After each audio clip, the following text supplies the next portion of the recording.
In the heart of Africa, nestled in the lush, verdant hills of Malawi, lay a small village called Mvunguti. The village was a tapestry of vibrant colors and sounds, where children laughed and played, and the elders sat under the great baobab tree, sharing stories and wisdom passed down through generations. In this village lived a young boy named Thabo.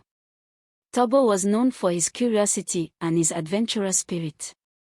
Every day, after helping his mother in the fields, he would explore the surrounding forests and rivers, always eager to discover something new. Despite his youthful enthusiasm, Thabo was often impatient and quick to act without thinking things through. One day, as Thabo roamed the forest, he stumbled upon a peculiar sight. An elderly man, hunched and frail, was struggling to carry a heavy bundle of firewood.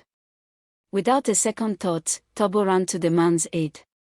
As they walked back to the village, the old man, whose name was Bekezizwe, told Thabo a story. Many years ago, Bekezizwe began, there was a young hunter named Nkosi, who lived in a village much like ours. Nkosi was brave and skilled, but he was also impatient.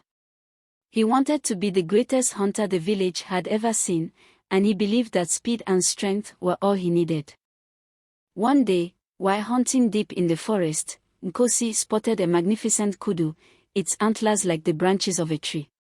Eager to prove himself, Nkosi drew his bow and took aim. But as he released the arrow, a rustling sound startled the kudu, and it bolted.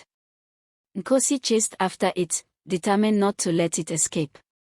As he ran, Nkosi didn't notice the treacherous ground beneath his feet. He tripped over a root and tumbled down a steep slope, injuring his leg. He lay there, unable to move, and as night fell, he realized he was lost and alone. In the darkness, he heard the sounds of the forest, the howl of a distant hyena, the hoot of an owl, and the rustling of unseen creatures. Nkosi's mind raced with fear and regret. He wished he had taken his time, been more careful, and listened to the wisdom of the elders who always said, patience and awareness are the true marks of a great hunter. Just as he was about to lose hope, he heard a familiar voice calling his name. It was his father, who had come searching for him with a group of villagers. They found Nkosi and carried him back to the village, where he learned that strength and speed are important, but patience, awareness, and the support of his community were what truly made a great hunter. As Bekezizwe finished his story, they arrived at the village. Thabo helped the old man with his firewood and thanked him for the tale. Over the next few days, Thabo found himself reflecting on the story of Nkosi. He realized that his own impatience and hasty actions often got him into trouble and that there was great wisdom in taking time to think and act carefully.